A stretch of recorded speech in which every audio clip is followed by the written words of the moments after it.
So in this video, I just want to look at how we could use some of these rules to actually apply them, I guess.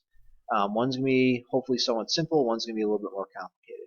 So we have two examples down here. The first one says, figure out what is cosine of 75 degrees. That's not an angle that we are typically used to on the unit circle. It's not a bad angle. 75 is a number we use quite a bit. But now that we are familiar with the rules that are up here, it's not too hard to find a number that would represent this. So what I want you to think about is what is a way that we could add some of the angles or subtract some of the angles that we're used to get 75 degrees.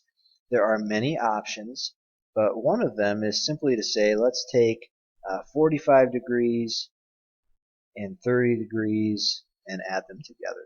So this idea right here is equivalent to cosine of 45 plus 30.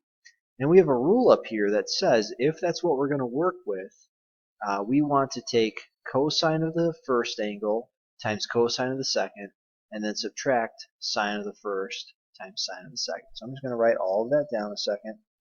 So we have it all written out nicely here. My handwriting is probably going to go into the next question space, so hopefully you can write a little bit smaller than that. But we'd have cosine of 45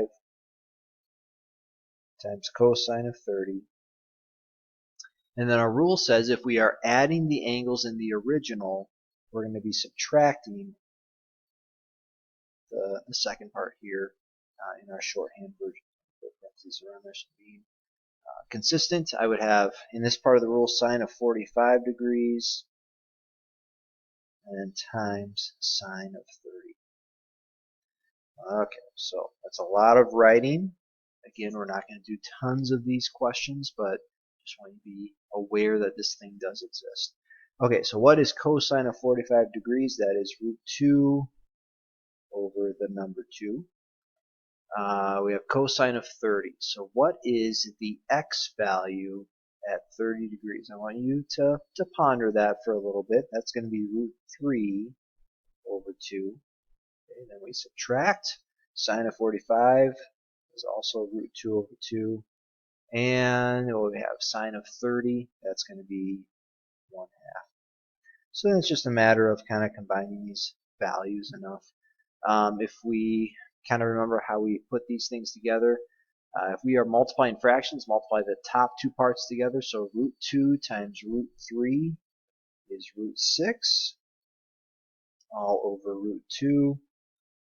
I'm sorry, that is a mistake right there, Mr. Decker. What is going on? Let's go, that'd be over root 4. Okay, and then I multiply the second set of fractions. Root 2 times the number 1 is just root 2. And then 2 times 2 in the denominator is also 4. If I want to do one more step, I have common denominators already, so I could write my final answer as root 6 minus root 2 all over 4. And that's as simple as I want you to make it. And I know that seems like a lot of work. Again, we're not going to do a ton with this. I just want you to be aware that this thing does exist.